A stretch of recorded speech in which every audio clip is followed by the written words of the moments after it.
کربلا میری نظر میں نہیں، کربلا امام حسین علیہ السلام کی نظر میں دیکھنا چاہیے، اور انہی کی نظر مقدم ہے۔ کربلا اس درسگاہ کا نام ہے جس درسگاہ کے ذریعے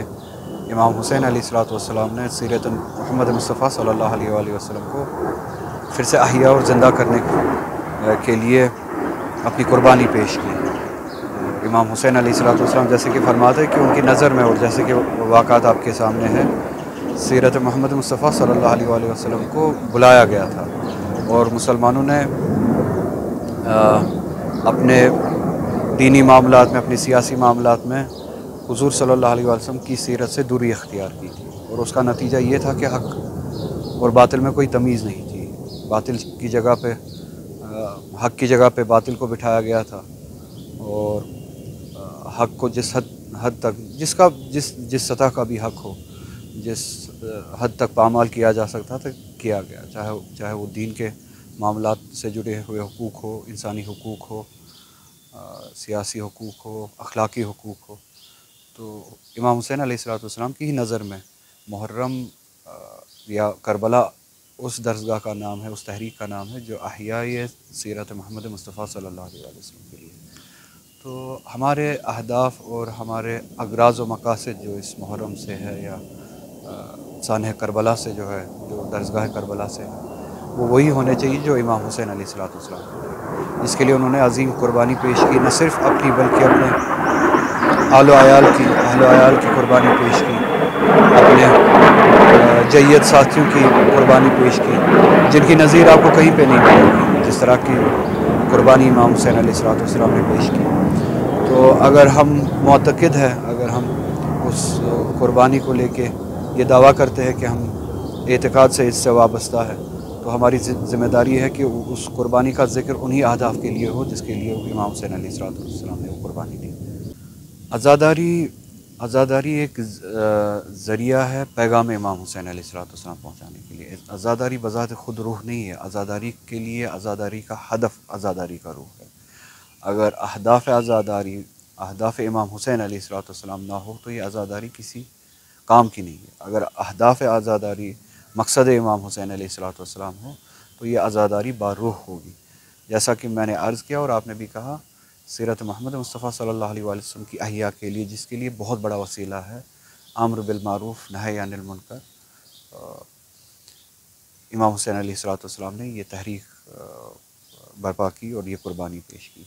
تو ہماری ذمہ داری ہے معروف کو سمجھے، منکر کو سمجھے، پھر امر بالمعروف کرے، نہی عن المنکر کرے، اپنی ذاتی سطح پہ، اجتماعی سطح پہ۔ تو پہلے ہمیں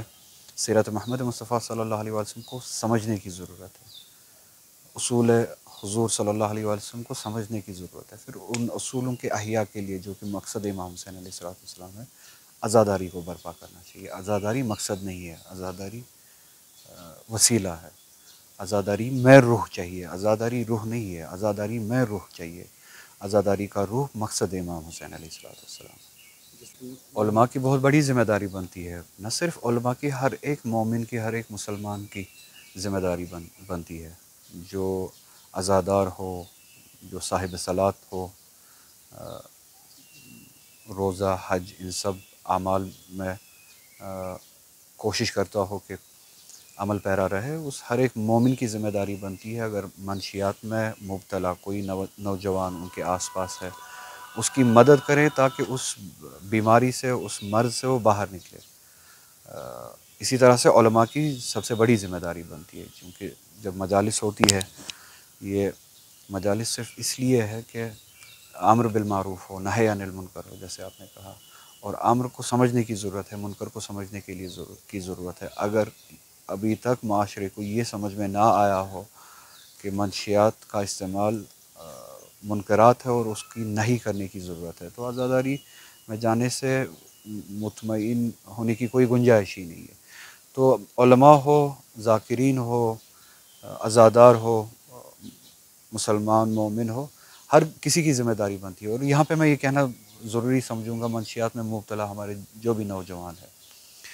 ان کو کسی غلیظ نظر سے دیکھنے کی ضرورت نہیں ہے، نہ گنجائش ہے، نہ دین اس کی اجازت دیتا ہے، نہ ان کو اپنے معاشرے سے دور کرنے کی ضرورت ہے، یا ان کی تحقیر کرنے کی ضرورت ہے، نہ ان کی شخصیت کو مارنے کی ضرورت ہے. جس طرح مختلف قسم کے امراض ہوتے ہیں اسی طرح سے ذہنی امراض بھی ہے, اور ذہنی امراض کو بھی اسی طرح سے اس مریض کی ذہنی امراض سے لڑنے کے لیے اس مریض کی مدد اسی طرح سے کی جانی چاہیے جس طرح جسمانی امراض سے لڑنے کے لیے مریض کی مدد کی جاتی ہے. جسمانی امراض میں مبتلا کوئی مریض ہو اس کی ہم تحقیر نہیں کرتے, اس کی توہین نہیں کرتے, اس کی شخصیت کو نہیں مارتے, ان کی مدد کی جاتی ہے تاکہ وہ اس مرض سے, اس مصیبت سے نکلے. اسی طرح سے جو نوجوان کسی بھی وجہ سے منشیات میں مبتلا ہو ان کو اپنانے کی ضرورت ہے, پھر ان کی مدد کرنے کی ضرورت ہے. اخلاقی طور سے ان کی مدد کرنے کی ضرورت ہے, اور ذہنی طور سے ان کی مدد کرنے کی ضرورت ہے. ان کو وہ عزت جو وہ احساس کرتے کہ وہ عزت اب نہیں رہی ہے ان کو احساس عزت دی جائے, احساس مقام دیا جائے کہ ان کا بھی ایک مقام ہے اس معاشرے میں. تو اس احساس کو واپس زندہ کیا جائے کہ ان کی وابستگی ایک معاشرے سے اور ان کی ایک ضرورت, ایک شخصیت ایک معاشرے میں ہے. تو وہ احساس سے عزت ان کو دیا جائے اور ان کی مدد کی جائے تاکہ اس مصیبت سے, اس مرض سے باہر نکلے. تو منشیات کے موضوع کو اثر نو سمجھنے کی ضرورت ہے, اور یہ جیسے کہ آپ نے کہا درست ہے, علماء کی ذمہ داری بنتی ہے, مجالس میں اس کا ذکر ہونا چاہیے, اور ہر اس مسلمان کی ذمہ داری بنتی ہے جو خود کو مسلمان کہتے ہیں.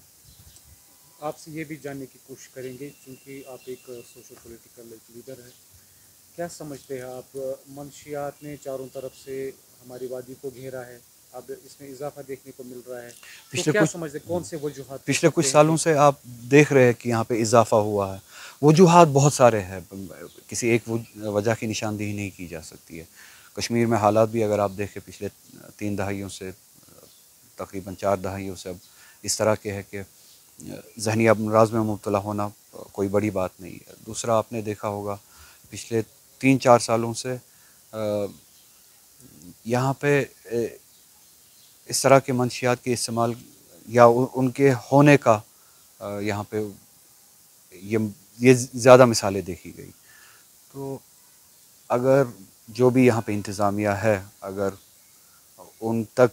اس کی تنقید نہ پہنچے تو کس پہ پہنچے؟ یہ روکنے کی ذمہ داری, یہ منشیات کا آنا, اس کی روکنے کی ذمہ داری ہر ایک انتظامیہ کی ہوتی ہے, جہاں پر بھی ہو, جس ملک میں بھی ہو, جہاں شہر میں بھی ہو. منشیات میں مبتلا نوجوان کی بات ہم بعد میں کریں گے, پہلے ان کی بات کریں گے جو انتظامیہ چلاتے ہیں اور جن کے ناک کے نیچے, جن کے آنکھوں کے سامنے منشیات یہاں پہ لائے جاتے ہیں, اور یہاں پہ ان کا آنا روز بڑھتا جاتا ہے. تو ہمارا سوال آپ کے ذریعے سے بھی انہی تمام جو معاملات دیکھتے ہیں, چاہے پولیس ہو, مختلف انتظامیہ کے مختلف گوشے ہو, وہ اس بارے میں سنجیدہ ہے؟ اگر سنجیدہ ہے تو یہ دن بدن منشیات کا آنا بڑھتا کیوں ہے؟ اگر وہ دیکھ رہے ہیں اور سنجیدہ نہیں ہے تو اس کا مطلب یہ ہے کہ وہ چاہتے ہیں کہ ایسا یہاں پہ ہو. تو یہ سوال ان کے لیے ہے جس کا جواب ان کو دینا. عزاداروں کے لیے آپ کی وساطت سے یہی گزارش ہے کہ محرم اللہ تعالیٰ کرے ہماری عزاداری قبول ہو, مگر اس کا نتیجہ نکلے, وہی نتیجہ نکلے جو امام حسین علیہ السلام ہم سے توقع رکھتے ہیں کہ اس تحریک کے ذریعے, اس عزاداری کے ذریعے نتیجہ حاصل کرے. اور پھر سے وہی کہوں گا, اہداف امام حسین علیہ السلام, اصول امام حسین علیہ السلام حاصل ہو اس ذریعے سے, وہی بہترین خدمت اور وہی تنہا امید امام حسین علیہ السلام کی ہے عزاداروں سے.